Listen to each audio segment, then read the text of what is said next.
My hobbies are fast cars and fast women. Hobbies are healthy. They teach you things.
Are you ready?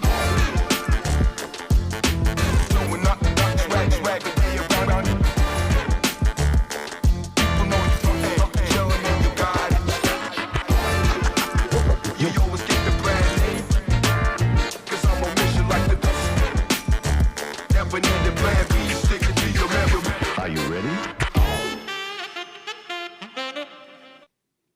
Hey, how we all doing, everybody? It's another edition of the show that brings you the week that was in the UFL. It is around the UFL. It is Monday at 6 o'clock. It is time, ready to rock, a little after 6. And we had one or two things here to get kicked off as stepping in full duties for running the show this week is numero uno here. Zach Kyleman sitting with you as we do every Monday at 6. And the great panel of guys we have from the PFN crew is here as always to once again recap the week that was and, I guess get a finite reading on what will be ahead for the UFL playoffs. Kind of a sneak preview of some stuff we'll talk as we go into this episode. But let's go around the horn while we are at it. So, of course, I'm here. And on the opposite side of me is one of the gentlemen that I get to talk about that locked in a playoff berth this week and with the number one team in the USFL conference right now. Jake, locking it in, feeling good. How you doing so far, man? 6-2, not too shabby. And, playoff locked in. It's just no home game. It just still kills me to hear that. Yeah, disappointed in that, but nothing that team can do. So it is what it is. But yeah, kind of like last year, we get a couple weeks to, kind of cruise through and get to the playoffs. Now I don't care, if the Panthers end up 6-4 or 8-2. The game that matters is in 3 weeks. So week 11 is all that I care about. But feeling good. Yep. Put a feather in my cap there, not only for that, also getting a W on the ref. He is feeling under the weather today, so this isn't just him dodging No. It's not under the weather. He's just depressed, and he doesn't want to show face because his Roughnecks were eliminated. It's just, this is what he does. This is how the ref operates, guys. I'm a much nicer rival than I am some of you. It's how I'm viewing it. Might as well lead right into it. James. He had enough of ref's law. He did, At least got the refs law. 100% hit rate this week. It was going to be that way. So get that. At least gets the law. I really wish that there was a way I could bet on refs law because I would have put the house on it being successful this week. Guaranteed money.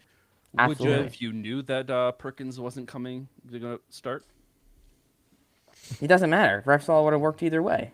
Well, you don't get you're not getting the reference. I got some gambling points, thoughts on that for later is all I got. But guest is the man that stepped behind the scenes, and we'll talk to him a bit more, James, as we also get to discuss you once again, world tour and all that, out and exploring the world that is the UFL grounds and the fandoms and whatnot. How are you doing today? You all right? You get some sleep? Not nearly enough. No. It's pissing me off because my freaking apartment complex, of course, Monday morning has become their traditional mowing the lawn morning. And Monday morning is when usually middle of the night Monday is when I get back from my trips. So every time, 8 o'clock in the morning, it's like, damn it. But other than that, I'm doing great. Fun weekend in D.C., Arlington Arlington, I don't know how the hell they lost that game with that play call at the end, but we'll get more into that later. But it was fun. Phenomenal atmosphere. Audi Field really is elite, so I love that atmosphere there. Yeah. And I got to see Thorne and Ducky, so you can't make this up. We got to pull up that photo at some point. Yeah. As I say, great picture of getting a bunch of good guys covering the UFL media scene. And Ducky, obviously, you were over there as well. You and James meeting up with Maddie fresh out that way. Imagine you and James competing on good pictures or what? Yeah, definitely. Yeah. I don't know. I got mine posted. I haven't seen a James Larson post yet. Oh, let's call out. You know why? He also had like 8 hours of driving, and I flew home. Yeah, I haven't had any freaking time. I'm finally editing some now, but obviously we're on the show now, so I'll have to finish this post-show. But you know how it is. Don't you worry. You'll get that all sorted. I'm fascinated to see what will happen with the picks. You guys always have some great stuff. And by the way, again, for those that don't know, we do use those photos in our own things. This isn't just us ripping off stock photos. We have our own set because these guys do great work with picking up these photos out and about when we go out and about. Also, not going to leave out Nick on this. Nick also got to meet up as well with the crew out there at DC. How are you feeling, man? Man, talk about sweating it out for getting another win, locking it in yourself. So got to give props to you guys as well for the defenders capping things off. Yeah, it's just a typical DC game. It's not DC if it's not, last second crazy antics going on to win a game. But I'll also take this time, I've been quiet on it mostly because I don't want it to end. But there is a bit of a Thorns law now where I am 8-0 with DC winning when I go to the game. So dating back to 2020. So it's been a great streak. There's been a lot of crazy endings. I think of like Seattle in our home opener 2 years ago. Obviously, this game's immediately up there as like one of the best, UFL games or XFL games, whatever, spring football games that I've been, able to witness live. It was awesome. It was great. The whole sideline clearing and coming over to the beer snake section is something I don't know if I've ever seen in any sporting event I've been to. It was kind of a special, kind of unique spring football moment. They do add on such a great vibe over there, I can tell, and it's something I would love to see in person too, like you gentlemen have. But yeah, I mean, 8-0. Look, I dog my co-host on Ref's Law, so I'll say I'm gonna back Thorns Law. Thorns Law has a way more consistent track record, it feels like, and it doesn't. You know what? It stays steady. It doesn't flex. It doesn't have the moments where it goes away. Thorns Law is my law. That's the law I'm going to follow. And if it ends, I'll shut up about it. I promise. Well. Shots fired, maybe, but whatever. We got to figure out, what counts as a law. You know what I mean? Like, how many times does it have to happen for it to be a law? Well, first it has to become a bill, and then Congress has to. Impressive. You're Ducky getting all political over here have after you never getting seen that, back from DC. Goodness. You never seen that stupid video, the song, on how Bill spends becomes one law? night in DC and suddenly he's an expert in politics. I'm 48. By the way, folks, welcoming you all in. I do want to say, because we do no curtains here. If you're wondering why yet we haven't put any of your stuff up, we are currently working with something going in the behind the scenes with the comments. So we're hopefully can get that sorted. I do have a super chat that I have to read off here, so I will read this off. Courtesy of, look, Lucian Medina, always beginning of the show, man, been dropping these lately. He says, quote, "So about the refs' Roughnecks playoff prediction." Well, didn't happen. No, it wasn't coming true. It's close. You gave us a little bit of a spell, but it did not happen. So it's too bad. But what can you say? Thanks for the super chat as always. And yes, I do. Like I said, we'll figure that out. In the meantime, let's kick off the week that was. And I'll be honest with you. You might be wondering, where's your hat sack? Where's all the stuff? Aren't you gonna have UFL gear on? And I'm like, well, one, no, I was golfing, but in part, I also have a point to make. I decided today, least amount of prep I did for a show I have in a long time. the league wants to be unserious with certain things, playoff home games and finding solutions, betting and betting integrity, why do I got to give a shit? And I don't care if you got to put a censor on that.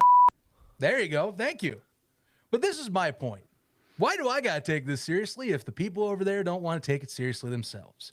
And you know what? I still have stuff to say. I watched the games this weekend. I watched all the highlights. I got stats. I got some great stuff for a few of these games. But you don't have to force me to put on a damn hat. You can't find some things to do. So that's my thing to kick things off. We can talk about the games, but I'm just letting you know. You know, I love following football. I love using my time, but if the league doesn't got time to do things that follow for a football league or what fans I think want, are we being serious, people? Let's ask that question. I think we need to ask that question a little more going into season 3. You know, we're locked in for season 2, but I have a lot more questions now as I continue to see similar things happening and not being addressed properly. Yep. And it's starting to rub me a little the wrong way. Yep. We talked about it last week with the whole, if that happened, they should both play in Arlington. And it's probably going to happen, and they're not going to play in Arlington because that was the best case scenario for that. Yeah. You've had a couple coaches say the same thing, that's what they were lobbying for. Well, look, you know what? For. Jordan Tom, whose comment on the press conference was another one that got me too, where I'm like, you know what? Yeah, I'm more and more on this. It's like, you can't tell me, and I don't mean to say it this way, you know, because these guys are busy. I get it. It's a bit, running a league is not some simple operation. I can't just do a 100% absolutism type of thing where it's that easy. But if you knew these problems were coming, any other professional league finds a solution to keep integrity. And I do find that hilarious that we still run into this problem. You know, and I'm not just talking with the playoffs. Again, there are a lot of people complaining about the betting lines this week because Bryce Perkins was not listed and he wasn't starting. Again, this is a Michigan thing that's happened a few times this year where they'll come in or another roster comes in and a change is made that isn't listed until it's hit right on the broadcast. And that's another problem. You know, this is league-wide stuff. This is integrity items. Like, again, I don't use unserious often because I think a lot of people do that as kind of a joke term. But this is unserious. We're getting into the unserious territory here. Zach, especially with how many home games St. Louis has now. Like, if they go to the championship, how many is that? They had 6 plus a playoff. We said 7. about the San Antonio thing, and I bit my tongue a little bit. Because it's 6 in the regular season. But now I can't hold back anymore. I try. I really do try. And there's some things it's like, guys, you got to run it like a professional league. Yep. That's it. If I they make ask. it to the championship, that's if 2/3. If arena and indoor football leagues are running things in a more professional standard than you are, you're not doing your job right because you're the level above that. So, I was quiet there for a moment because I had to break some news really quick. But Zach, I'm completely with you on that end of things. The St. Louis the problem is St. Louis is such a cash cow for the league, and the rest of these markets aren't. So when you're a fledgling league that's trying to get some stability and you're trying to pick up momentum, obviously, like it's really difficult for the league to resist the urge to put something. You know what I mean? It's like it's like that treat that's dangling in front of a dog's face, where it's like, you know what I mean? Like that's the best option for the league financially is to play in St. Louis. Not only just financially, but like optics wise, from a casual's perspective that doesn't understand exactly what's going on behind the scenes, right? A lot of the people that tune into St. Louis, DC in the playoffs, they're probably not going to know that DC was supposed to play that game at home. That is if DC wins the conference. Because, I mean, look, these teams are still 6-2. There's still 2 weeks left. So we are acting a little bit as if these teams have won their divisions. They haven't.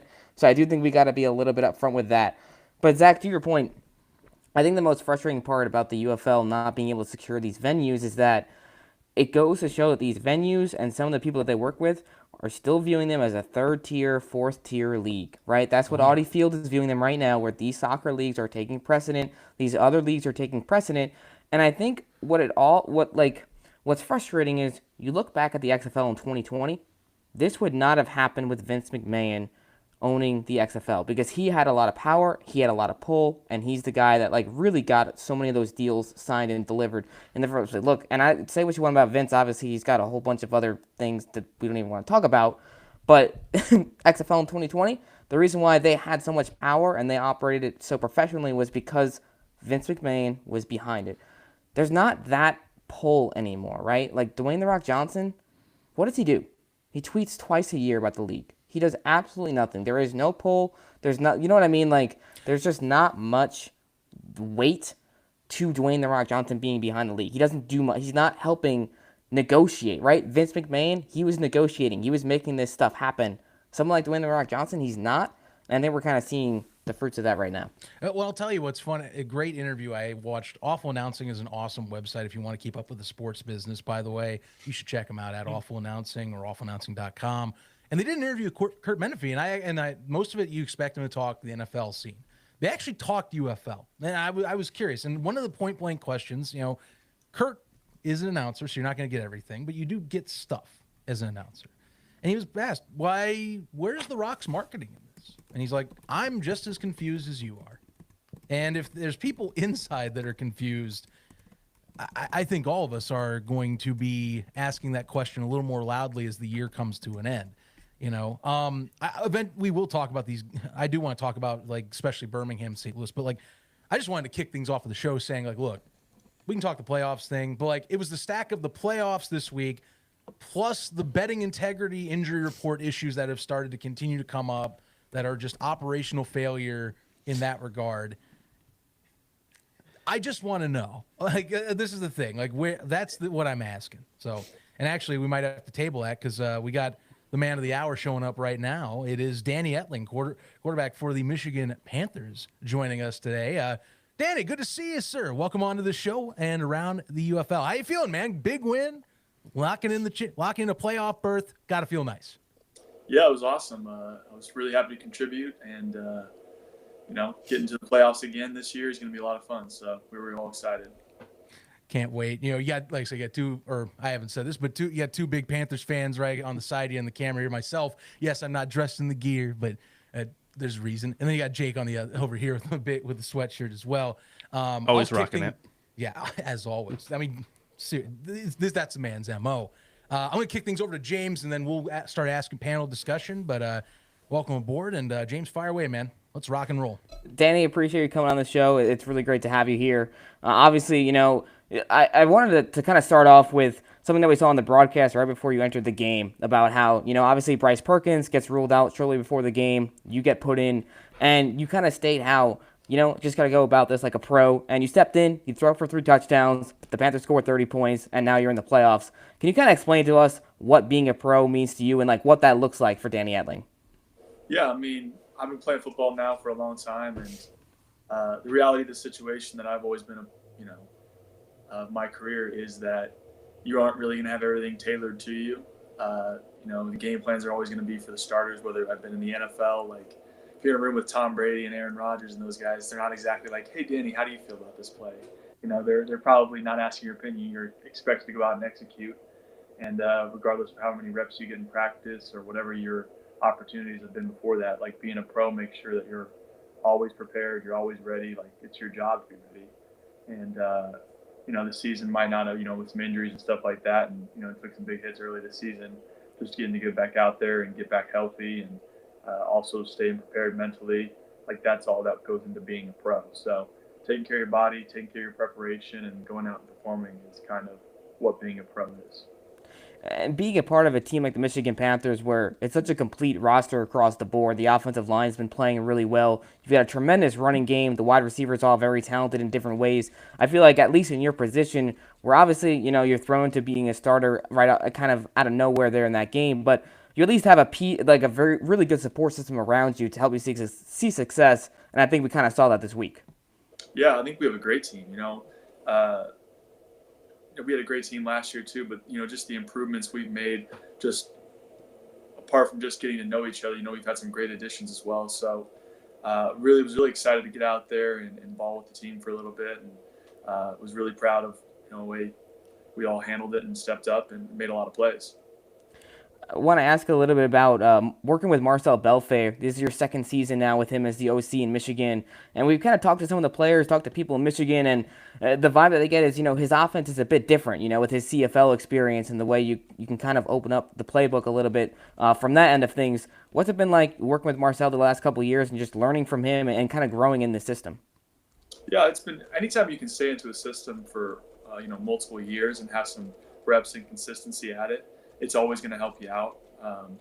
Especially when I was bouncing around the NFL, you're always running someone else's system and the way they do something. So it's really nice to get some reps at something, and you go out and be able to execute it. So getting to know Marcel and seeing the game in that kind of CFL mindset where they only have 3 downs and it's a little bit more aggressive, and you always have a lot of options and ways to view the game and attack the defense that you might not see as much growing up in the American football system. So it's been awesome to be exposed to kind of that side of football, especially with the RPOs and with some of the stuff that we do with our motions and shifts, and just putting some defenders in conflict and being able to recognize that and take advantage of it as an offense is something that I think can be really translated no matter if you're in Canada, high school, college, or pro. So it's something that I think that we've been able to do a really good job of, and we have to continue to try to do a good job of.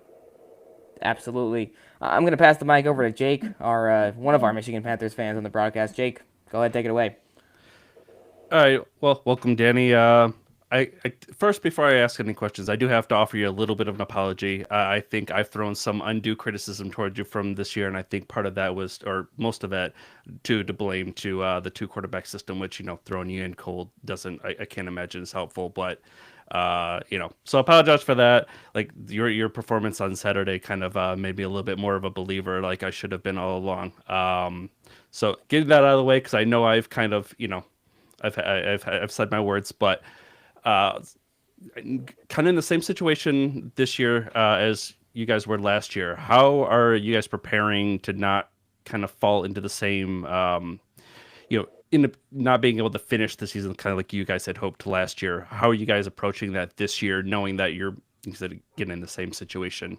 So if you might have that experience to kind of tailor, your approach a little bit. Yeah.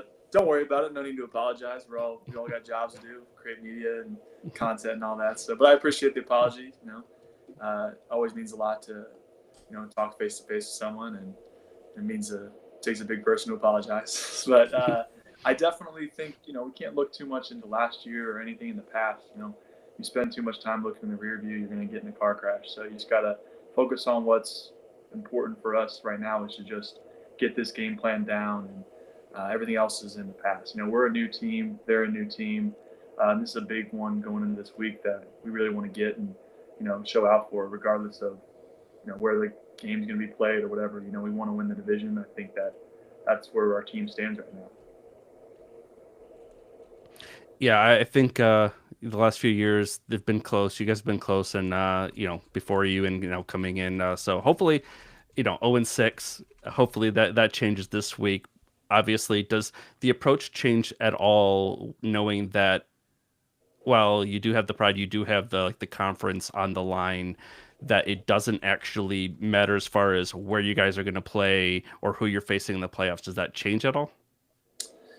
We're going to talk more about that, obviously. I'm sure maybe the coaches have a different strategy. We haven't gotten a chance to really meet on Birmingham. Today was their day off, so we'll go into it, and whatever coach decides he wants to do, we'll do. I know last year I think some guys rested in the last week of the year, and it was kind of that was the strategy was, because it didn't really matter whether we won or lost, unfortunately.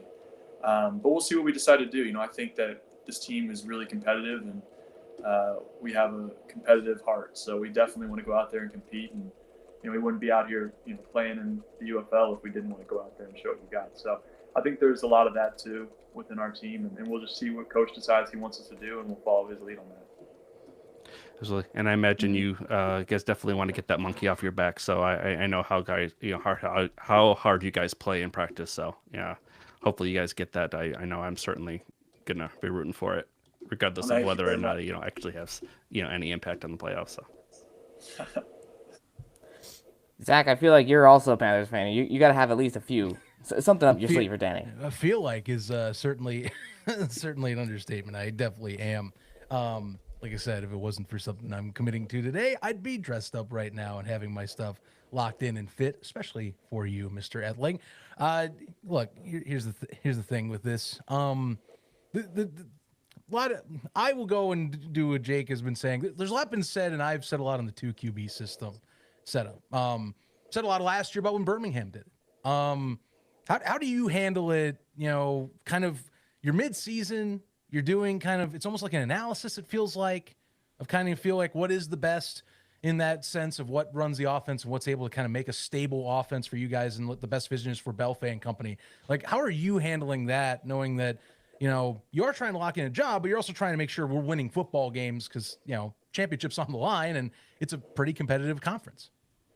Yeah, I mean, you know, when your number gets called, you just want to go out there and make plays. And I think there is an element to, as a quarterback, you do want to get into a rhythm of seeing a defense and feeling a pass rush. And you're playing off so much field. I mean, sometimes you don't even really see a throw. You're throwing to a spot, you know. So there's so much of that goes into playing the position. Like, the way that 2 quarterbacks move around in the pocket might not be the same for the offensive line to block. Like, so it's good to have good depth at that position. And in a league like this, where you're also, you know, I think that coaches are conscious of guys trying to get film and also trying to let those guys show, because you don't really get a lot of time in camp. So, I mean, your training camp is 2.5, 3 weeks of kind of just getting to know each other. So part of it is there's no preseason games. You know, you're going out there, you're trying to get a feel and get some live reps. So, you know, as far as it goes for a quarterback handling it, I just kind of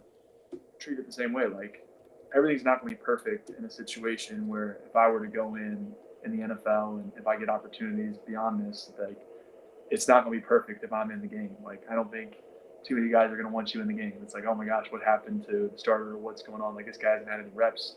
So it's our job to be ready, and it's our job to, you know, make those reps count and still go win a game. And that's kind of the way I approach it, is like, okay, this is preparing me for that, for if I, you know, do get that opportunity to go out there and make the most of it. And Danny, I also got to ask, and I wasn't trying to interrupt you there at the end, just how the live stream goes. Look, do you see yourself as like the savvy vet on this roster now? I mean, it's a pretty veteran roster in Michigan anyway. But I mean, do you feel like you're more the vet in the QB room? You got Rocky there. I know Bryce is a little bit. I mean, we're all kind of older. Yeah. In the QB room. I mean, Rocky was in college for, I think he got maybe a doctorate or something. I mean, he was in college. He wasn't for a hot minute, but it just. I mean, and Bryce. Better since you are, you know. In a lot of ways. So I love our quarterback room, and it's a very knowledgeable and veteran room. So, like, you know, there is no real one person who's been around for longer than the others. You know, I think I only have like a year on Bryce or so, and, you know, I've only got a few years on Rocky. I thought I had more, but I was like, dang, he was in college for like 7 years, and that's impressive. And played a lot of ball there and learned a lot of systems there, and, you know, that really shows up, you know, when we talk about game plans, talk about stuff on the sidelines and ways to attack a defense. So it's a good group to be a part of, for sure. All right.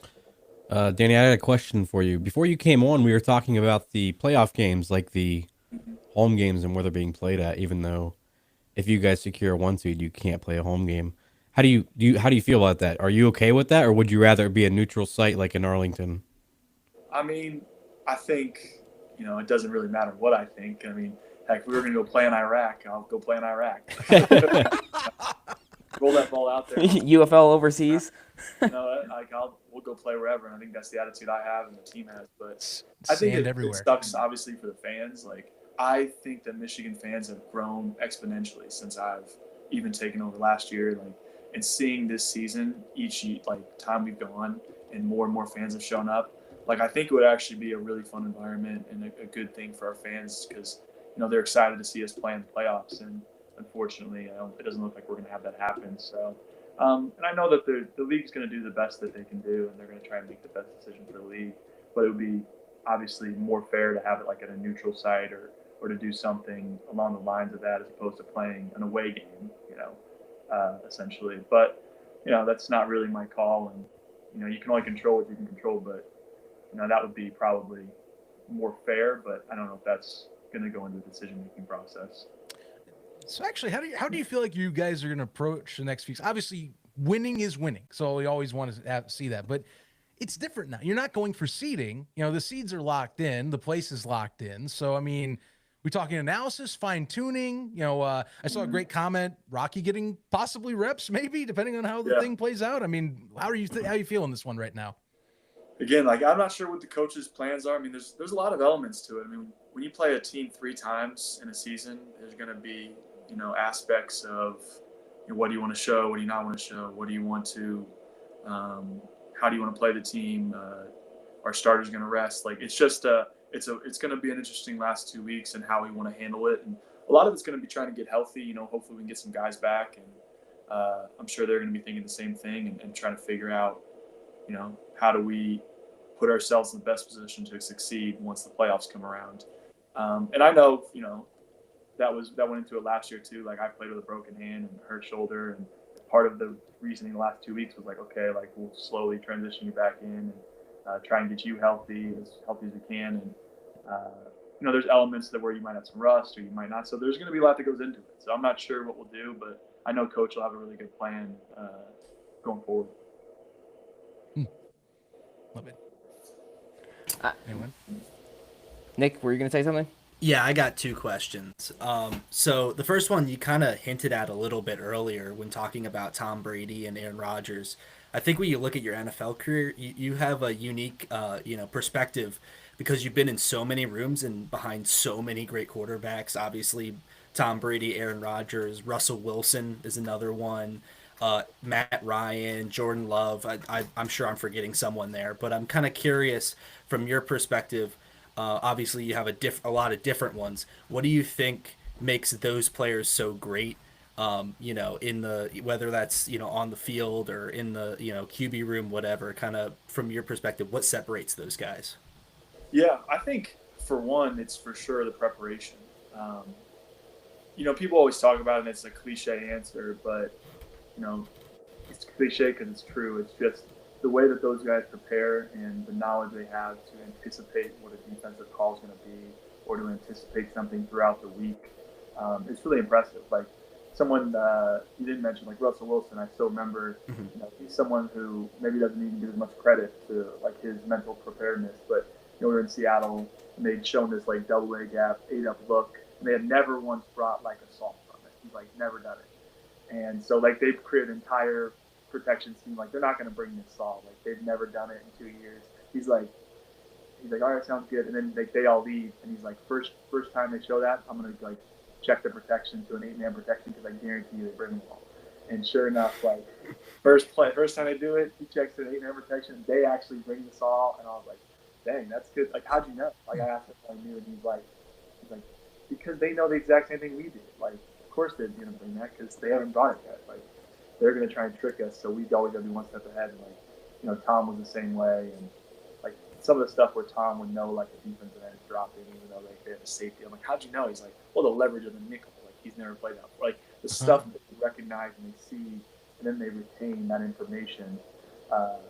It's really impressive, and it's not like when they go to practice they don't miss, or like they don't miss in games. And that's one of the things I actually appreciated seeing was. You see the blemishes of these all-time greats. Like they're not perfect, so what do you expect yourself to be perfect? But what they do is they learn from those. They put it in that mental block, and then they say, "Okay, well, how do I improve? How do I get better? How do I make sure I don't make that same mistake next time?" And how I'm fixing a new mistake. So, all those things kind of go into it. Where it was great seeing that for 5 years. Like, unfortunately, none of those guys got hurt or anything like that for me to have an opportunity, but the great thing was I got to watch 5 great quarterbacks play in front of me, and it was, incredible in a different way. A lot of different ways to attack the game, that's for sure. Tom does not play like Aaron. Aaron doesn't play like Russ.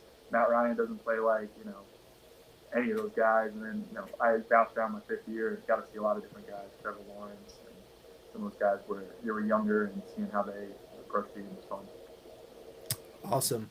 And I feel like, in this spring football space, there's been a lot of talk about Alex Magoo having to change positions. But earlier in your career, you also moved to receiver to try to extend your career. And I'm kind of curious how, if that, training camp where you're trying to, be a wide receiver has affected how you see the game at all from the quarterback perspective. I feel like I've heard that from guys who've had similar positions before where, like, they change the position. It's like, oh, now I get it from a receiver's perspective. Is that the same for you? I mean, the one thing I definitely know is the 2-minute drive really sucks as a receiver. I mean, you run a couple of posts and you're like, this quarterback yelling at me to get back. How about you guys give me a sub or something? Like, I'm exhausted. That was an interesting time. No, I didn't get to play it for long. I did it for one training camp. Like, they kind of told me, I showed up at training camp, and then there was never really a discussion. Like, it was like, hey, can you go help out a receiver a little bit back and forth? Next thing I knew, I was just playing receiver and then running down on kickoffs and everything, and I was not in shape to do that. Like, weighed about 10 or 15 pounds, like too much. And I was like, this is a totally different sport. Like, I was throwing a ball, like playing more of something like baseball just a week ago, and now I'm like blocking, trying to tackle, and running routes and trying to get releases. Like, I remember, like, they just told me I was switching, so it was only injured guys and quarterbacks and rookies there. Those are the only people at training camp that reported early. So they're like, hey, can you go help out? I'm like, sure. And one of the injured guys was Stephon Gilmore, and we were doing a release drill, and I'm like, I go up there and he's like doing a press release thing on me, and I am like, I have no idea what I should do right now. Like, I don't have any plan of attack to beat Stephon Gilmore. And he, of course, jammed me out of bounds and was like, dude, you got to get him blue. I don't want to do it. So, yeah, it was fun. And then as I went throughout my career, I always helped out with receivers, and I always found it fun. And it did teach me a lot on, like, you know, seeing leverages and understanding the, you know, the actual techniques of when to attack leverage, when to go straight, when to, you know, see one eye, two eye, like all these different things, how to see hot. Like, those are all things that have helped me to maybe communicate better to my receivers as I've continued to grow in the game. And it's kind of a full circle moment because next week, obviously, we don't know who's the starter's going to be yet for Michigan, but Stephen Gilmore, Stephon's brother, I believe, or they're related somehow. You're going to be going up against him, so, you know. Hopefully not as receiver. Yeah. Yeah, but still, you know. Stephon was incredible. He was incredible. Yeah. I actually have one more I just thought of. I tend to ask this, especially for guys who are, you know, more vets in the spring football space. Kind of, where do you see your own career? And kind of, I'm just curious, kind of big picture. Obviously, you're in the middle of a season, and that's the focus. But, you know, is this something where it's, you know, hey, this is my last ride, or is it I'm just going to keep playing, you know, until I can't anymore, or they tell me not to? I'm always kind of curious to hear what the perspective is on your you know. Yeah, I mean, I'm not sure. You know, I always just take it season by season, you know, figuring out what gets offered to you after the season's done. And, you know, I'm married with now a 5-month-old daughter. So she's, you know, that changes your perspective a lot of times on a lot of things. But, you know, this is something that my wife and I have conversations about. And we committed, like, okay, let's go and play another season. We had fun. We'll go down to Texas. And for this period, this is what we'll focus on, and then we can reevaluate after the season and find out what's best for myself and my family. And you know, maybe it's playing again, maybe it's not. You know, it's obviously you want to play a lot and show a lot of film, so you have something to show in it. Danny, yeah. we really appreciate all your time this week today. Don't want to take up too much more. If I could get you for one more question, I'd be curious, because you were a big part of this. We talked a little bit about the league earlier, right, with, you know, kind of being a little bit unfortunate that you guys can't play at Ford Field, and the UFL is still going through growing pains. You know, it's season 2. They're kind of trying to find, you know, really establish their footing here in the pro football space and the pro sports space in general in the spring. I know you were kind of, you know, a part behind the scenes, getting things going with the union, right? You guys were recently able to finally get that CBA signed off, and just some really good things for the players that are moving forward into the rest of the season and 2026. Can you just speak a little bit on that aspect, that side of things, and how important it is for the players to kind of get that recognition and just kind of see that go through finally? Yeah, it was big. You know, part of the reason why I thought that, you know, the union would be a good idea was just, I thought the healthcare was a really important aspect for a lot of these players, is, you know, especially coming from my family and understanding the aspect of if these guys want to, you know, prolong your career, because really we're kind of in the market of, you know, you kind of need just to hit the lottery, or just hit, you know, you just need a little bit more time to see if you can have another good season. And having a health care to have for your family and stuff can prolong you by a few more years. Like, you just need to have one good season, and maybe you can go back to the NFL, or maybe you can, you know, prolong this dream and continue to play, and also create more stability for the league. Like, I really thought that it was important that we had a professional organization actually represent us, and that we can continue to have guys come back and have some stability. Like, I think we have a lot of talented guys on this roster, and it would be a shame to, after a good season, like all these guys are like, well, like I just don't see how it's monetarily possible, or I don't see how it's possible, now that I want to start a family, or I don't see how it's possible. Like, you want to have some of these big names back. And, it was just one of the things where I think that we were trying to push that for just the players' point of view. And I think the league heard us, and it was, a testament to them. I think all the other, I don't know what kind of was on the media or whatever, where they were kind of like fighting against each other. I think discussions went well, and, it ended up in a really good place. And I think they really heard us on a lot of the important issues that we had, and they addressed them. So, it was good. And I think there's going to be growing pains, and that's part of it. And obviously, we wish we could play in front of fans, and there's the stadium venue stuff and the TV rights deals. But I think it all There's a lot. there's a lot of things. So I think it all comes from a good place, and it's a really important thing just for football in general. I mean, you're going to see guys from this league go and play on Sundays next year. So, like, there are people in this league that would never have been found or not be able to contribute at, any kind of level. So it's an important aspect where, I think we have to do our best to work with the league as players and continue to find out what's going to be best for us to continue to advance this thing and keep it alive. Absolutely. I mean, that's definitely the goal for all of us here. We're big fans of spring football, want to see it survive long term. So it's great to see the recognition for you guys. And hopefully, like we said, just keep building year after year. Like they say, crawl, walk, run. So it's great to see. And Danny, thanks again so much for joining us. I don't know if you have any final comments here as we send you off into this postseason stretch. No final comments. Jake, Zach, let's go get this thing done, huh? How about Do it. Absolutely. Let's go. Let's go. Appreciate you, Danny. Thanks for joining I us. appreciate it, guys. See ya.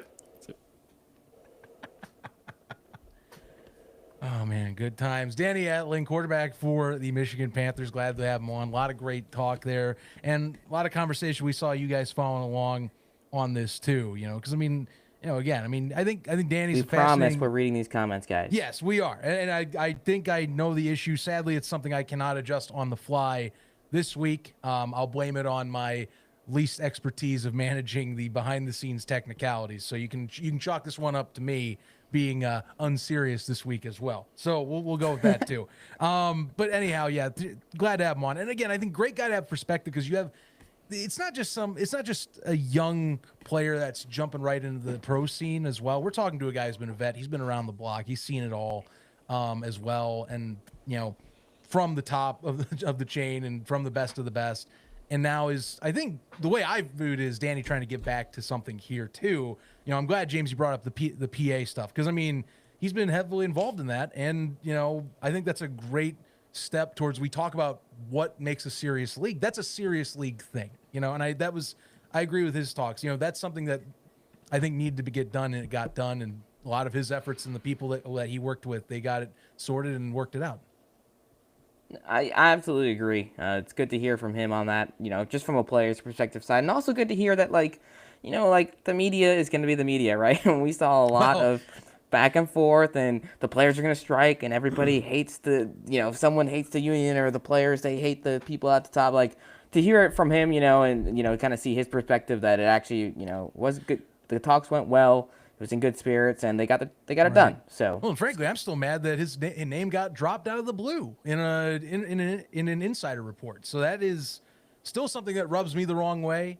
It's the part of the process, but it's a shame that happened. But I'm glad it's over with, because that is the ugly side of getting these negotiations done. Now it's about it's about football, and there's other things we clearly can focus on as well, including games. Which, why not get into the games, since we talked so much about some of the things with, I think, announcements this past weekend. Let's talk about some great slate of games. It's kind of hard to start off. I'll kind of go with the board, because hey, credit, like I said, Birmingham, St. Louis, Jesus Christ, wonder what a heck of a contest for those regional matchups. Glad it was the main national game as well. Heck, you have a great way to cap off the weekend. We talked with Nick on that OT thrower. It's what's unfortunate to me, I will say, is there's asterisks with the broadcast angles for both of those. But still, honestly, Birmingham St. Louis lived up to the hype as last year's contest. I'm going to kick that right off. Thriller till the end, and just fireworks, and I think both playing their style of ball, and it just came down to who was able to do the least wrong at the end. Which game was this? Birmingham, St. Louis. Oh, there we go. I missed that part. You cut out. Well, I'm sorry. I blame unseriousness. Anyway, continue, sir. Yeah, so I think what's interesting about this game is going into it. I said it last week on the show, was like, hey, I think this is going to be a really important like litmus test for both these teams, and like might kind of decide like, hey, how are these teams look going into the playoffs? And I kind of don't think, like, I feel about the same about both these teams. The issues that I have with St. Louis, like, you know, how Duggan's playing right now, didn't have a really clean game again. You know, Birmingham right now, the big concern for them, I think, is injuries. We saw, you know, Bradley and Nye now get hurt. That's going to be really important. Is that short term? Is that something that's going to affect his playoff availability? I think that really could shift things. Is now they're, you know, like Maximilian Roberts, you know, who's been great in the spring football space, but he was signed on like Tuesday and played like almost 50 snaps for them this week. So like that's something that ideally when you're getting into the playoffs, you're healthy. And so, you know, that's been the story with Birmingham more than anyone else this year. It's just they cannot stay healthy to save their lives. So feel about the same for them. Obviously, it's one fumble away from Birmingham being the winner and St. Louis being the loser. And one missed face mask call. Yeah, that's that too, exactly what I was going to add. Yeah, so like, I just... oh, you go. It's so tough because, like, I still put St. Louis above Birmingham in my power rankings, but, like, I was really conflicted with that one because the Stallions, in my opinion, are the better team, and it's more so comes down to the quarterbacks. I don't have a lot of faith in Max Duggan to get it done, and the problem is with St. Louis is, you know, their defense stepped up and made some big plays, but are they going to be able to do that again, like in the championship, right? Are they going to be able to shut down a guy like Bryce Perkins if Michigan gets there? Or are they going to, like, what's Birmingham's quarterback situation going to look like at that point? Like, do you still have Jamar Smith starting? And Smith is, like, it's so hard to, like, fully read, you know, what Jamar Smith is in 2025 because he'll throw a 50-yard dime and then for a touchdown, and then he'll stare down a linebacker and throw a pick six the next play. Yeah. So, and I feel like that's just kind of how Jamar Smith is. That's what we've seen from him in the past. He's going up against better defenses now than he has in the past.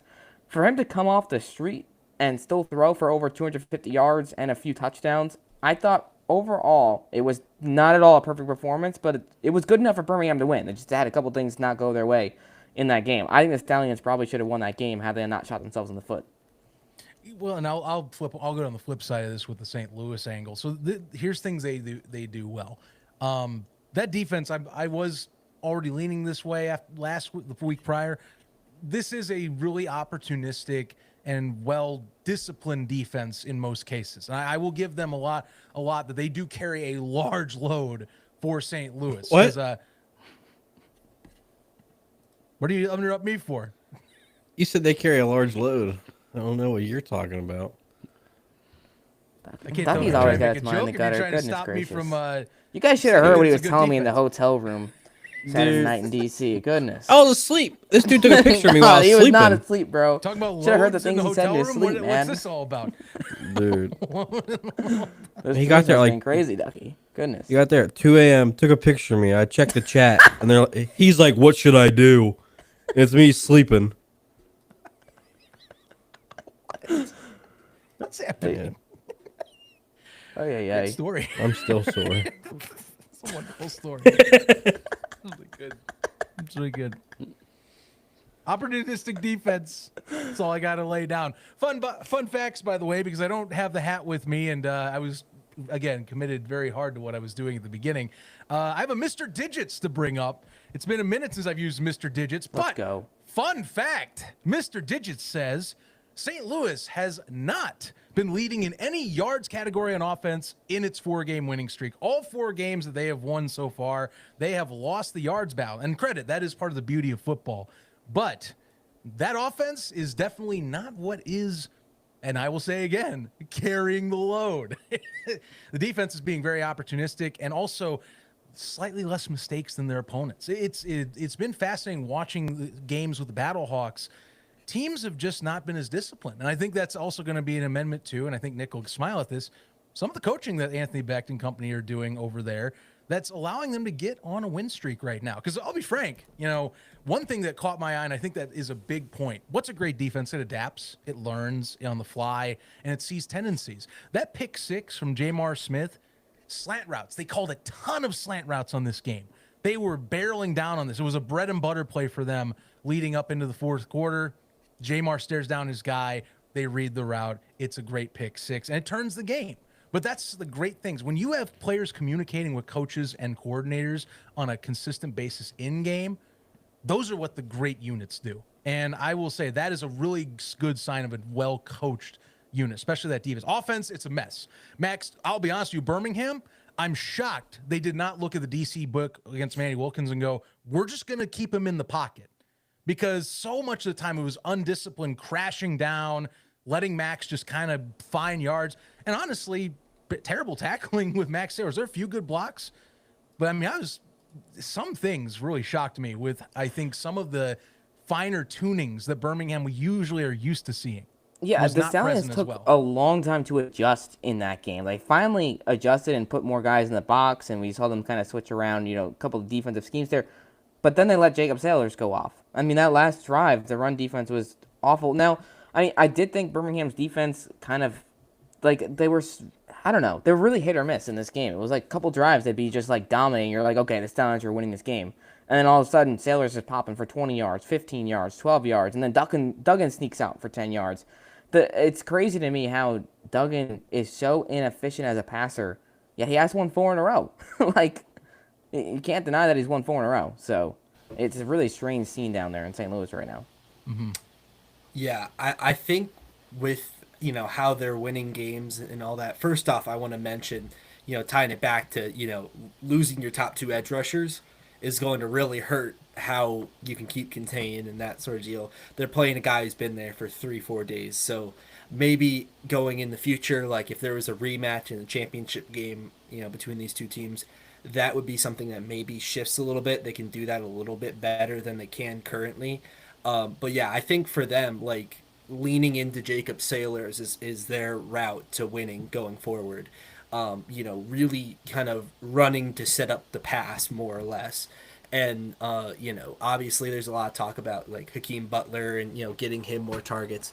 But in general, I just don't think this passing attack, and it is, I think, That's what I was just asking about. He did make it. Wait, Jace is here. Yeah. Speaking of the game. What's the background? Your mom's I'm at the office right now. Oh. Lovely. Oh, we got a super chat. Yeah, I'll read this one off. It says, Super App and Christopher Tisdale, St. Louis sucks.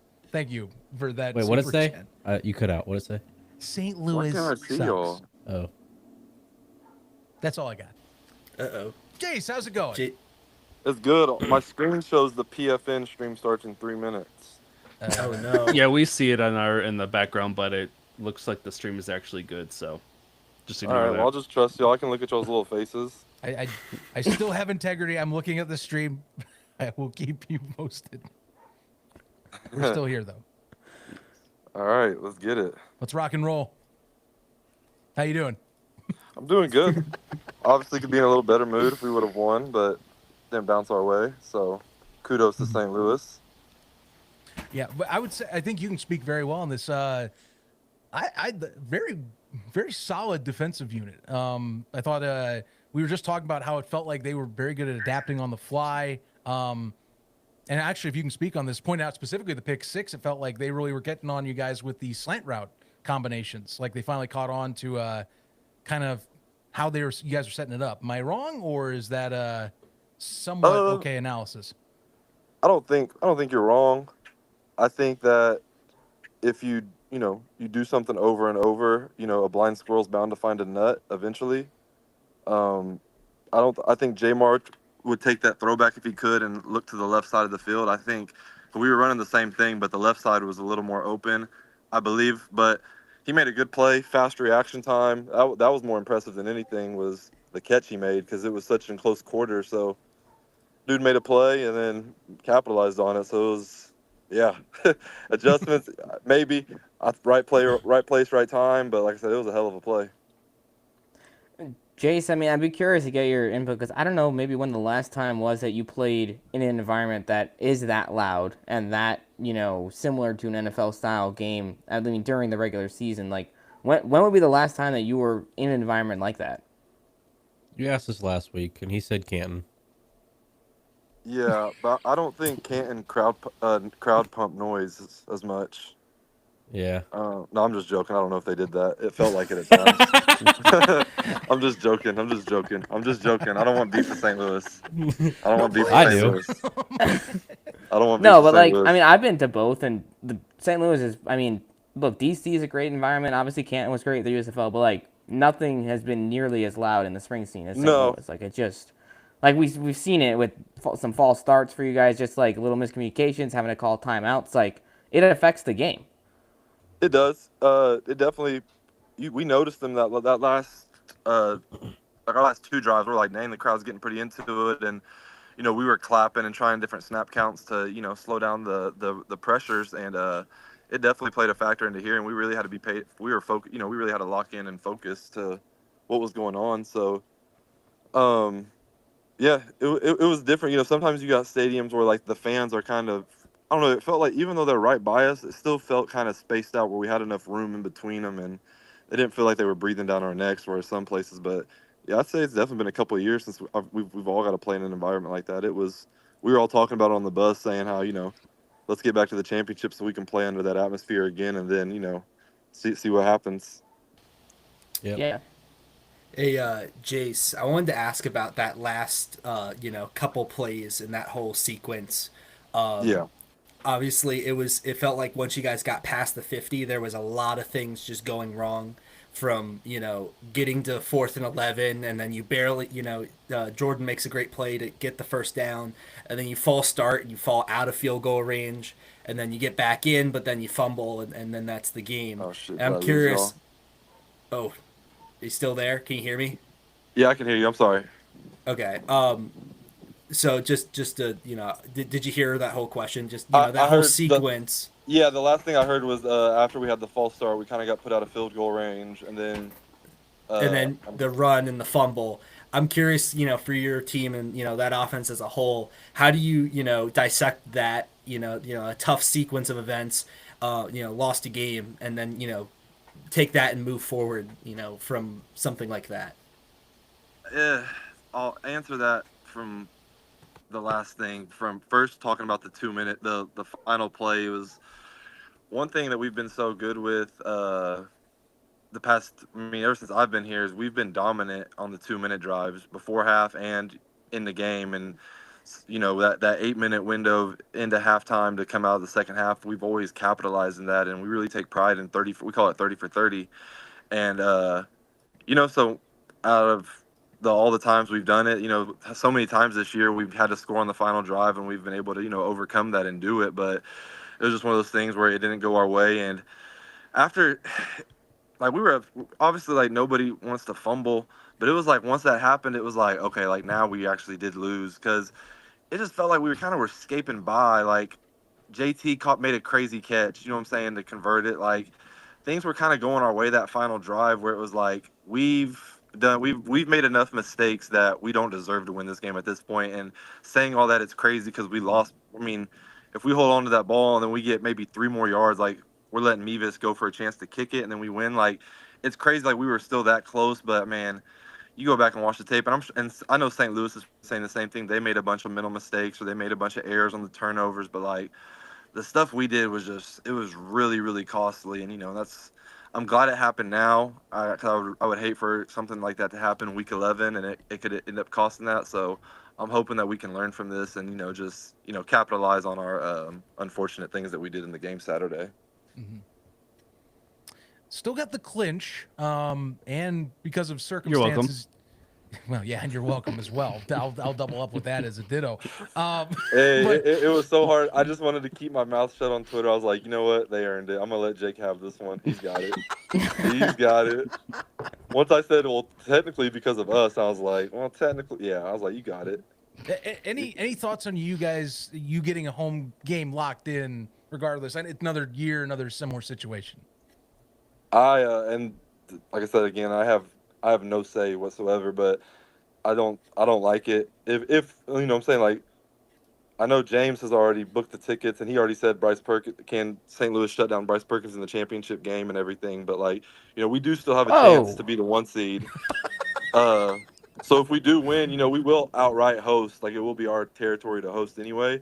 But if they do win this week and we're in second, I don't think that's fair for us to host. And again, it's not like us in Birmingham have any say, because if we had any say, trust me, our schedule wouldn't be the way it was. Like, we'll be the first to tell you that. So Michigan if they earn the 1 seed, they earn the 1 seed. They should be able to have home field and get to embrace their fans. Like, that's part of it. That's what we sign up for. So it's one of those things, like, that makes it more important for us to win this week, because we don't want to have to hear oh, well, you guys only won because you hosted and we should have been hosting, and that's not fair. And it's like, let's pick a side.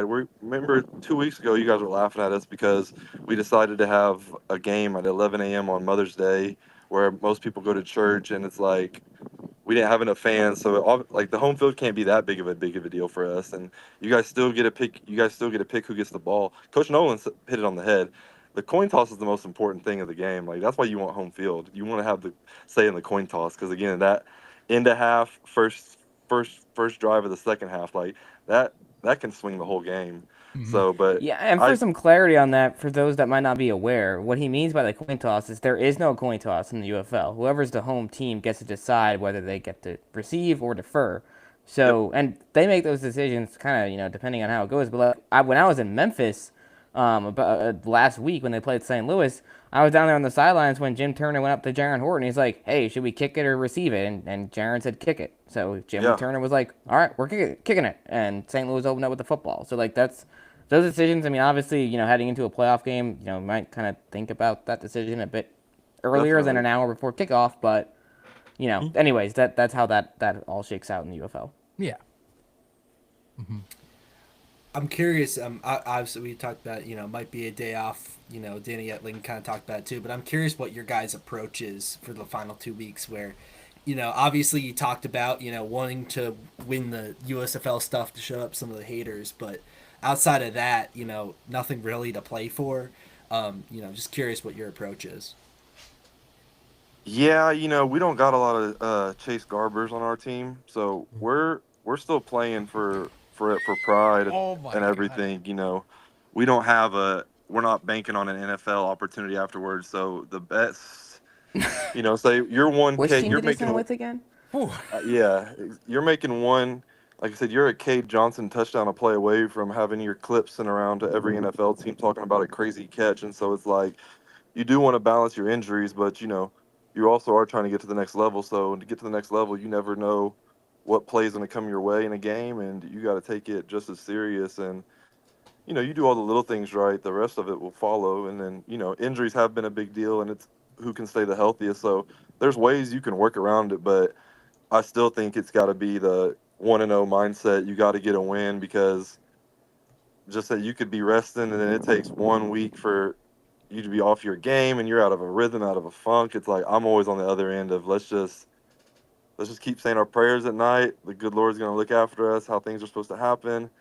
If we can prevent the injuries, let's prevent them. But, like, let's not take our foot off the gas by any means. Like, we're in crunch time. It's not, preseason getting ready for the season opener. It's like, you want to be you'd rather be in game shape than have to just take a week off and then just get thrown back into it. At least for me, that's me speaking. Oh yeah. Well, and Jace, I was curious to kind of bounce off of that too, because it's like, especially in a team in the position that you guys are in Birmingham, where you've had so many injuries, right?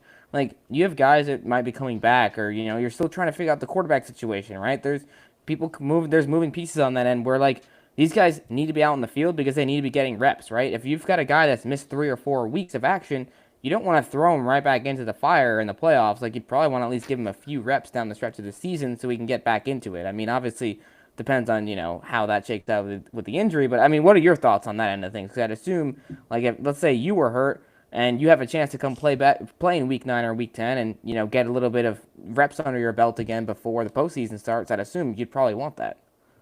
Yeah, if I was in that position where I'm coming off an injury, like especially if I'm coming off IR, these next 2 weeks, I might avoid the banging. like in the trenches and having The to what? block and do the banging. You can no pause, no Diddy, all Diddy. None How's of your that. mom, James? Oh Morning. my Yeah. God. We can do all the banging in the trenches, but it's like I'm telling my special teams coach I want to be on all special teams. Like I need all the cardio I can get.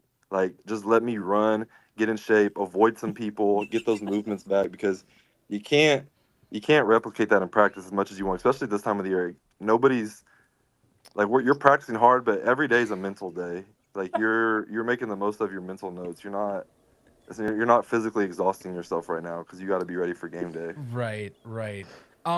So we're not laughing because of anything like that. All I'm gonna say is to the Canadian comments are donor crazy. Johnny Tsunami.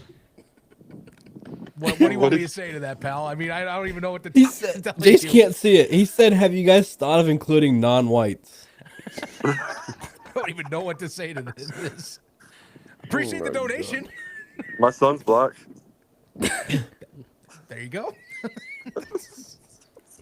Oh yeah. Not only, but here's the thing. Appreciate the $2 Canadian, by the way. That's what's interesting. It designates CA $2. So appreciate God. appreciate that, sir. I think that's what we're all Anyway. thinking. What do you think, bud? Finally, someone said what's been the elephant Ugh, in the room. The we're whole getting undertones canceled. It's The week undertones 8. of a We're year plus canceled. of shows. This is what's all come down to. Hey, we used to have a female host or whatever the hell we're called. What are we called? Panelist? Yeah, you guys took that DEI hiring serious. You said we're done with all that.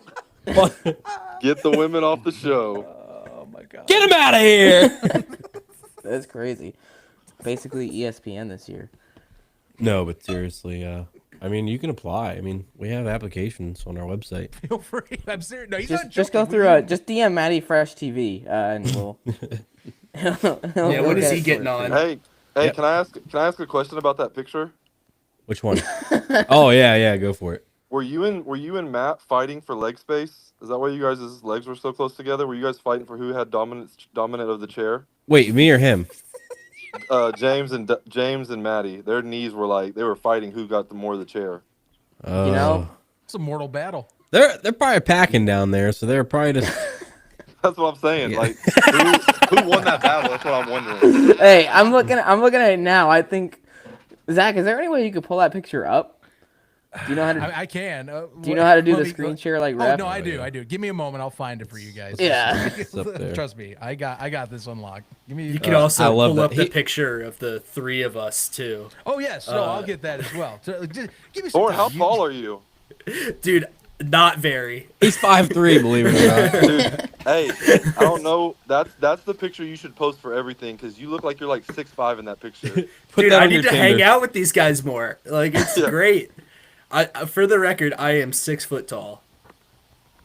Maybe like Ducky? 6 foot and a half. Nah, in the Nick's shoes. for sure 5'11". And There's he's our saying boys he's right 6. there fighting Yeah. for knee space. You can see it. James, I don't. James, I don't the think you shorts- have any room to talk right now.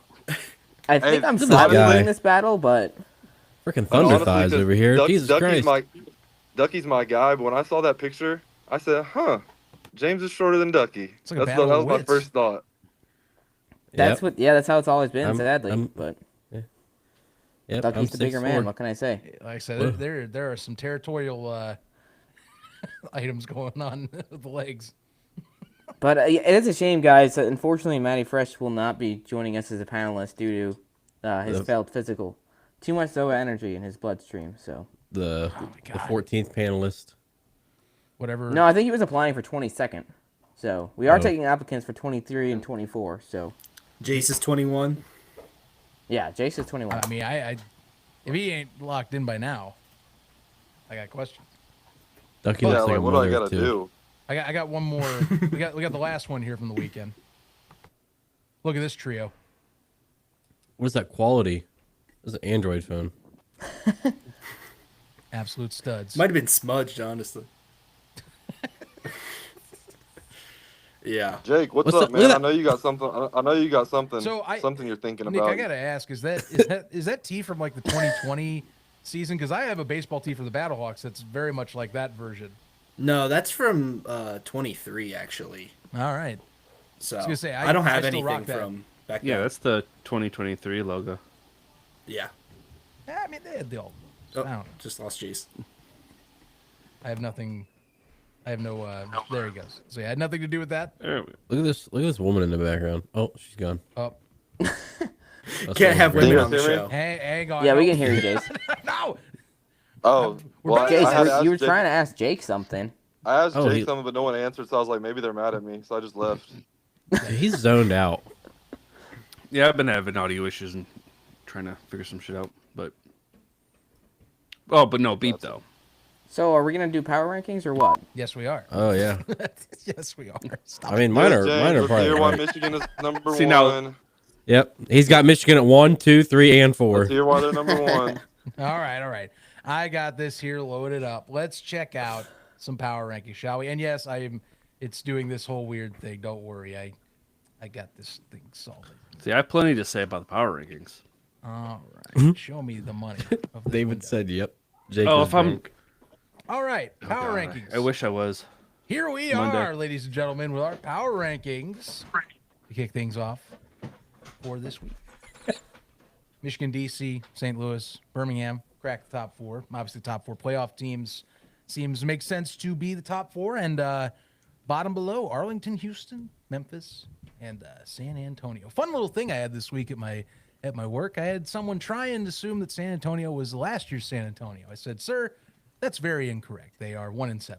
They are definitely not last one year's- of the best teams in the league right now. Last year, San Antonio sucked too. They went 0-25 in the championship game. Well, you know. You gotta try to not score. Try I think that's exactly what Chase Garbers was doing. Was he? Yeah, You think? Had he's that too busy NFL worried about his opportunity. NFL jobs.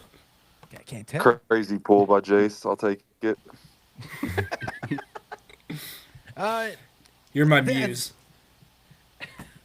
I think most of the discussion has been surrounding how do you categorize a St. Louis win this week when, I mean, to be fair, I'm going to pull out the record here and the cards. So 4-0 against the USFL conference. Yes, they do have that loss to DC as well. Had a loss to Arlington that in circumstances of kind of QB switch you can put there too, but it was Jason's ugly quite the has angle. been. So I don't know. Any other thing popping out right here? I mean, we're at the point now. Playoff versus non-playoff is what the power rankings are looking like, and probably going to stay like that, I imagine, unless Birmingham's not stuff 4. happens. So You should do the individuals. I think Birmingham is better than St. Louis. Yeah, I wonder who when that healthy. one vote was. I wonder. Yeah, Shout that's out kind of the Ducky. tough. That's the tough thing right now. Is I mean, Birmingham's one of them where like, it feels like it's every week though, where it's just like I don't even know who's going to be playing this week. There's so many injuries, so many guys that might come back, or their IR guys are going to start. Like Magoo came back, but it wasn't active. Michigan too.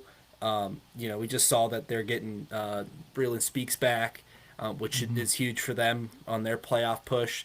We don't know if Bryce Perkins is going to play. Even DC missing right now. They had 2 active safeties this week, one of which they cut on Monday and then brought back Wednesday when they realized that they only had 1 safety. So Well, because Monte Nicholson was brought back, and then he was deemed like unqualified to return. So then they had to put him back on IR and bring Proctor back. So really, really strange situation. can you expand on that? Because I'm just curious. I don't have more detail. It was odd. They brought him back from IR, and I guess he didn't pass his new Like a physical. I don't know what. Yeah, there's different.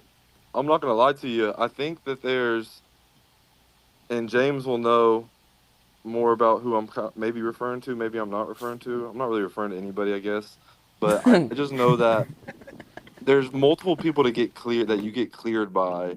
Like you can get cleared by like the doctor, but then like you have to get cleared for the on the field stuff, and it's like, Yeah. I'm pretty sure the on the field consensus has to be like, I don't know if it's like American Idol where like 2 people say yes and 1 person says no, and it's like majority. But I feel like shit, because the Thorn kid that's not Thorn. Kid? Thorn Sam Kid? No, I Sam don't think Kidd, I'm yeah, eligible. Thorn, Thorne's guy that I asked you about him, his name. Remember, because I said I saw him like working out like 3 weeks ago on the field, but he never he still hasn't been back. Granted, he didn't go on IR. I get that, but I just know the field work. I think that's the hardest hurdle to get over, and that's like what guys have to get over to get back. Is like you can get medically cleared by the doctor, but it's like trainers have to clear you for on-field stuff. So maybe that was what it was. Yeah, it's probably something along those lines, but it's unfortunate My for whole DC. my whole point is kind of everyone's a little bit beat up right now, and so especially when you're making your power rankings on Monday, and obviously like especially DC, I think more than anyone, DC legitimately has nothing to play for this week. Even like bragging rights, they can lose this week and still get the 1 seed. So there might be a scenario where they could win and maybe clinch. I haven't like honestly gone down and broken down everything, but they're a team that you put them to, but it's like, well, it's all the backups in, and they're giving everybody rest. So it's just a weird time. I think Tamu has to play, or if he doesn't play, that they're going to give Perkins the MVP. But right now, he has it that he's played every game over Bryce, and so I feel like it's starting to lean towards him in that manner. But even though Bryce has done more impressive things physically, but now it's like the political side of things are kind of starting to, I feel like that's starting to transpire. And it's like, well, you can't knock a guy for playing all 10 games, statistically balling. And it's like, yeah, he might not be the flashiest or like doing the most crazy hurdle plays, but like you're also resting. But he did have a hurdle this week. I was about to say he had a very impressive hurdle play this week. He did. And he didn't get hurt, which puts him above Bryce. You could have said that any other week. You could have said that line any other week, and it would have been fine. Oh, he's gone. The downfall. I'm here.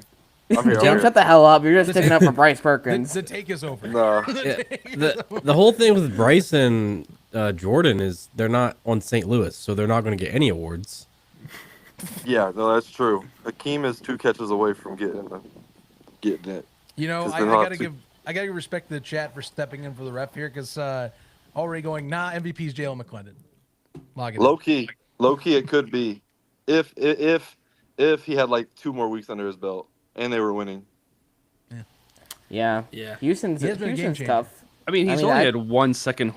He's only led his team to 1 second half score in the second half in the last 2 games, and that was garbage time, on Saturday. So I think that's the clutch gene is that he hasn't shown this year, where McClendon gets hurt. Otherwise, I really like him as a QB, but I think Tamu and Perkins definitely have the clutch wins and drives over McClendon so far this year. Even with a couple extra games for McClendon if he had it. Yeah. Oh, I thought you were going to say a couple extra seconds, not games. No, like you said, if he had a couple other games under his belt, I'd agree. But like I said, if he had in those 2 extra games, if he had like the clutch drives, I think I'd be more inclined to agree. They'd also be in the playoff hunt, I was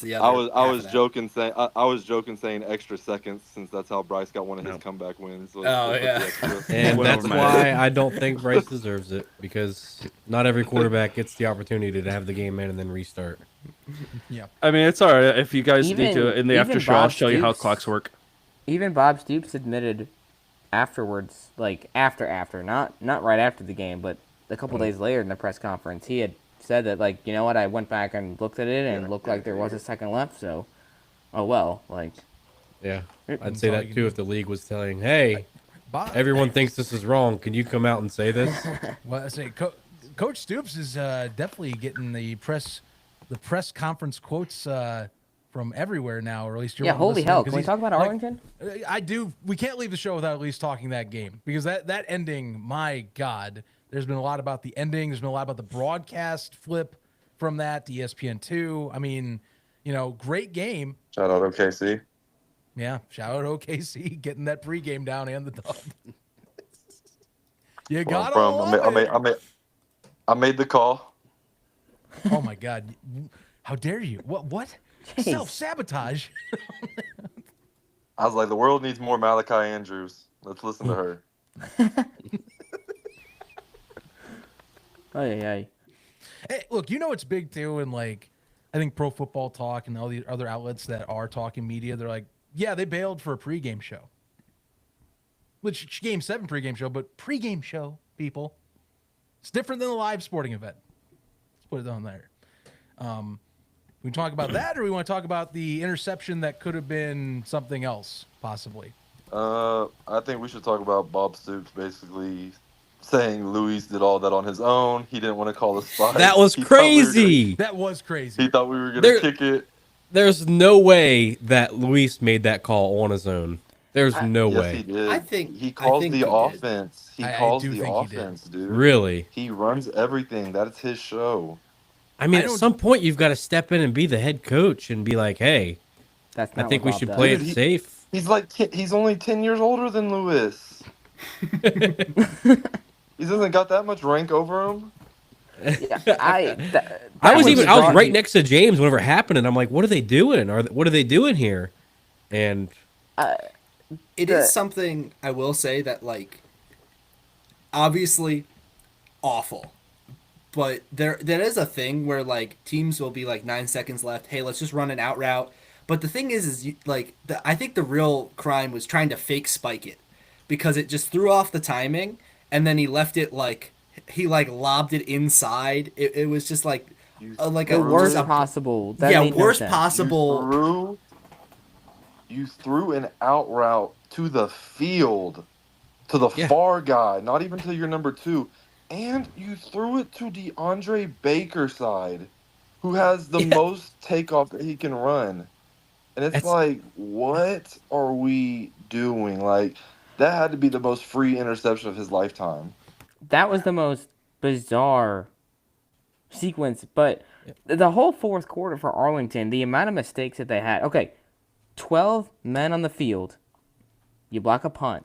Devastating. Like, how the hell? So, like, look, if it's week 1 or week 2, you can maybe give a team a small amount of an excuse for, a mistake like that, to the extent of, okay, training camp is short, right? You're still trying to figure out, personnel groups and different things. You got new players coming in and coming out, right, Jace? I feel like you could at least agree to that extent where, like, week 1, week 2, there's going to be some of those growing pains, especially in a league like this, where your training camp is so short, yada, yada. It's week 8. It is an elimination game. How the Arlington Renegades still make mistakes like that, undisciplined mistakes, mental errors, miscues, whatever you want to call them, even though Bob Stoops will probably curse at me and tell me I'm saying the wrong thing. But, like, it's just bizarre. And I think it goes back to the Renegades, their coach. Like, that whole organization is undisciplined. And Zach, I guess in the words of what you've said this whole show, unserious. Like, this is what we've seen from Arlington every single year. I will say they got kind of lucky in 2023. They got hot at the right time, had a couple things go their way in the playoffs. Last year, 0-6 start because they were undisciplined. It's not a lack of talent in Arlington. They have the pieces to win. It's just lack of execution and just stupidity, like legitimate stupidity. Yeah, I just think, like, that last mistake, you think, like, it's like a 51-yard field goal, so it's a makeable, like, if you wanted to just trot him out there right now. He's got a leg. He I mean, he had a 55-yarder. Stoops has talked about his leg all year. It was the opposite direction, but, like, still, that's well within his range. And it's not windy either. Like, it's not. We're trying to make it back to the end of the day. These are dudes trying to make it back to the NFL. Like, a 51-yarder in the NFL is nothing. So it's like, put your money where your mouth is at this point. Like, this is what you got to let him kick it. And if you kick it, you go to overtime. And if you go to overtime, you have a chance to win and keep your season alive. That was not just like a game losing decision. That was a season losing decision. Like, this is everything's on the line. You have no room for error, and something like that happens. It's like the worst possible time you can make a mistake like that. And I will flip because I'm the DC guy. One of the most electric plays I've seen live, because it was just not in the cards, those are the greatest. I think of, my NFL comparison is a few years ago, the Ravens played the Chiefs, and Clyde Edwards-Helaire, they're in field goal range to win it. I think it was a 1-point game, and Clyde Edwards-Helaire got fumbled and we recovered, won the game. It's that level of just like unexpected, like, oh my God, we just won the game. What, like I was so in field goal mind at that point. I think everyone else was. That's why, like, that's probably outside of the notorious Michael Joseph interception, the best reaction I've ever seen from a DC fan.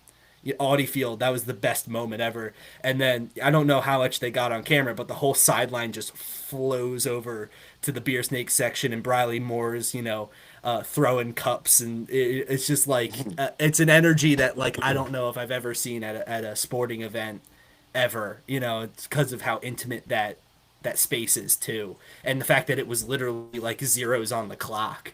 Elation. It was just such a were they cool... Were they Arlington Zeros, or were they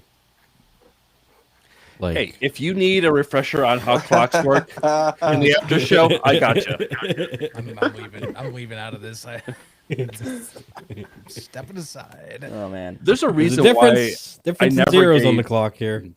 There's a reason why I never gave Arlington the flowers that everybody was complaining on social media. My power rankings, I always had them lower, and everybody was like, "Oh, they got to be higher. They're the number one." I never believed in them. I think Zach was with me for a large part of that. Just like there's no. I was against you on that actually at the beginning of the year. What I fell back into your favor. I will say the first DC loss really did it in for me. What did it in for me especially was actually losing to Michigan. That one, like that was the final nail in the coffin of like, okay, this could be still a legit team or not.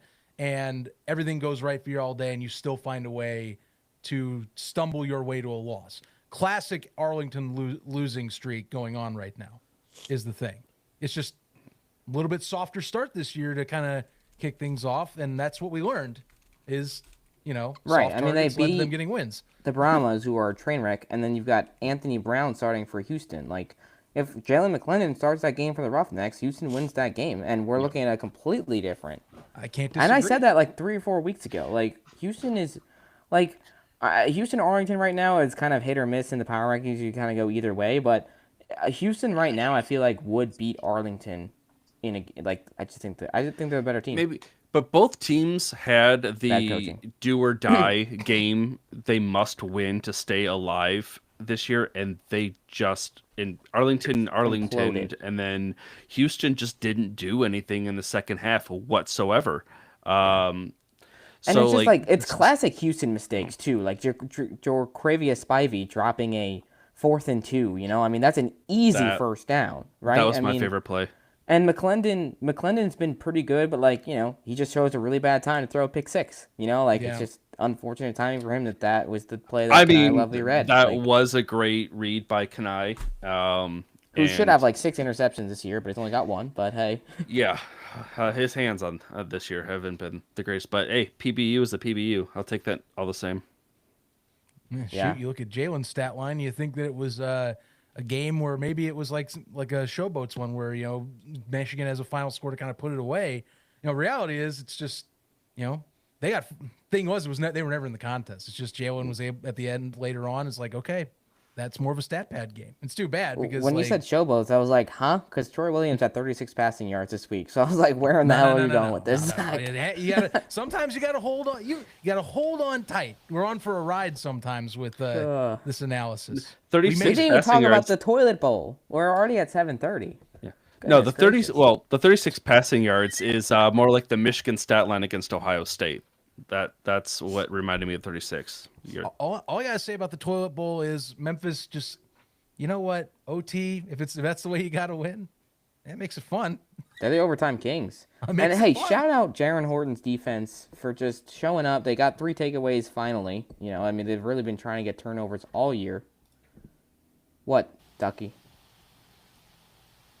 Don't start calling it a toilet bowl and then praising Jaron.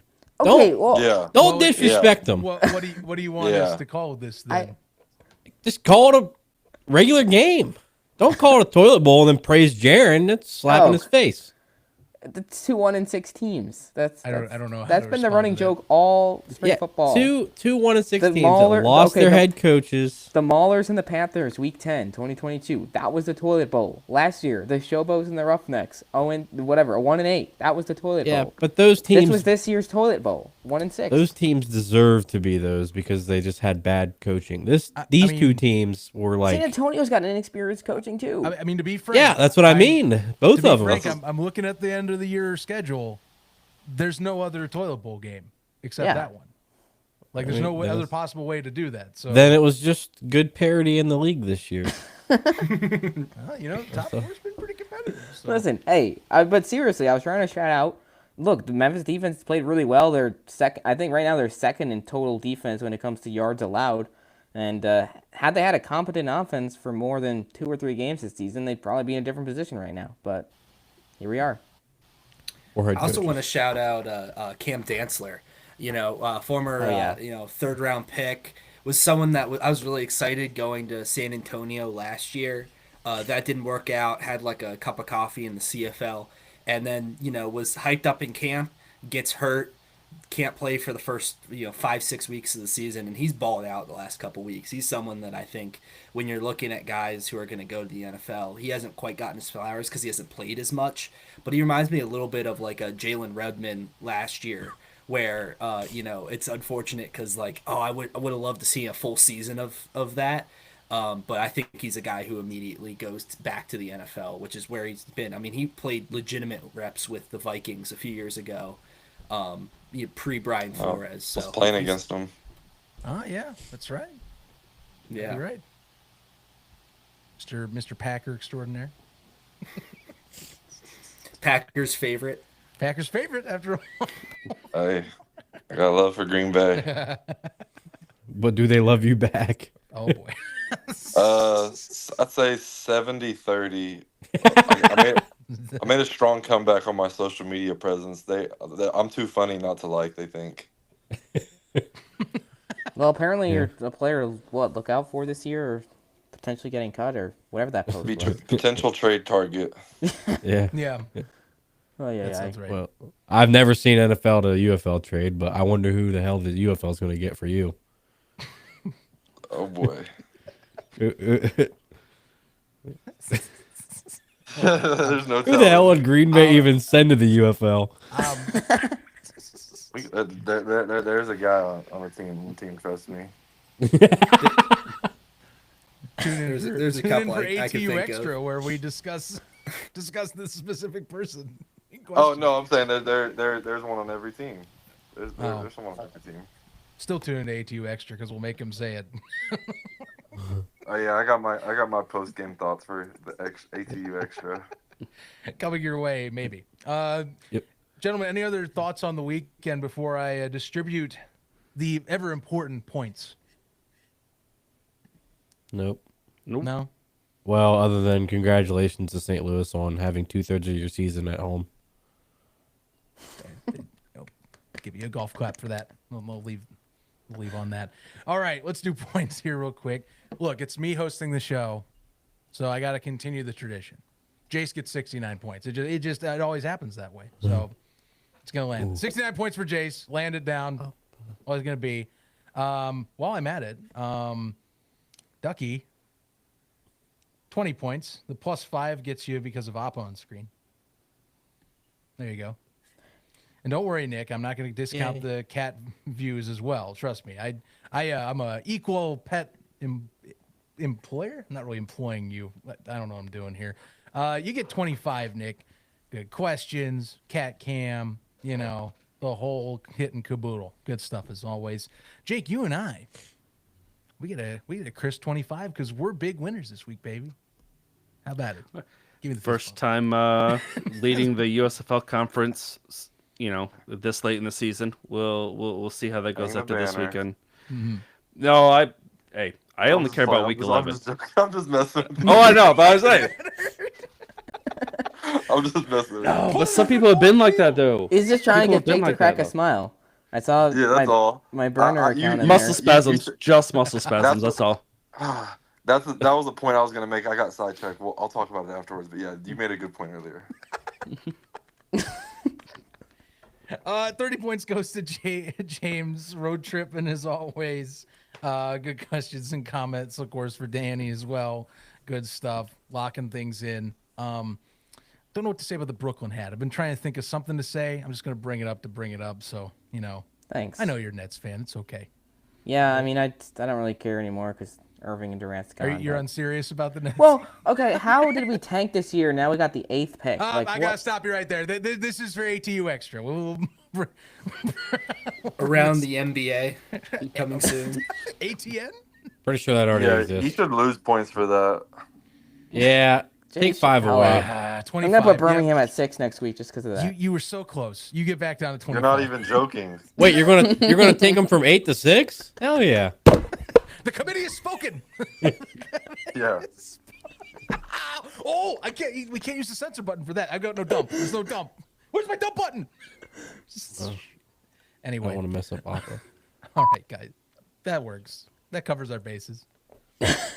I think. Also, That's out on the internet I now. forgot to Great. say, everybody that saw me try to get that photo of Vaughn's, I didn't get it because I have a telephoto lens. So whenever I zoomed, took my lens like back to normal, it was already too late by the time he already got near me. 'Cause I'm like 5 feet away from him. So that entire photo, there was no photo. All right. All right. I have one last point thing to give out. I'll give 10 points to the ref for ref's law because it's pity points. So 10 pity points for ref's law because, well, it gets that, I guess. Oh, actually, Nick, you get 35 because Nick's law, Thorne's law, gets you 10. Sorry, I can't leave the show without bringing that back up. It's undefeated. What about Cole's law? What's Cole's law? I'm so confused what you James was got talking me. about You Vince got McMahon me. being behind. Oh, you silly duck. Good joke. Wait, there, James, pal. what'd you say? I'm still curious about what James meant earlier when he was talking about Vince McMahon Vince standing McMahon? behind stuff. He had Yeah. Cole. He did stuff for the What was he behind though? He's Vince Yeah, you kept McMahon. saying he was I mean, behind stuff. Vince. He had the money. He had the power. He had the pull. He had the. What he had was James? What was he behind though? Yeah, what was he behind though? You kept saying he was behind That's it. something. Show's ending Can we here. end this fucking live stream? All right, guys.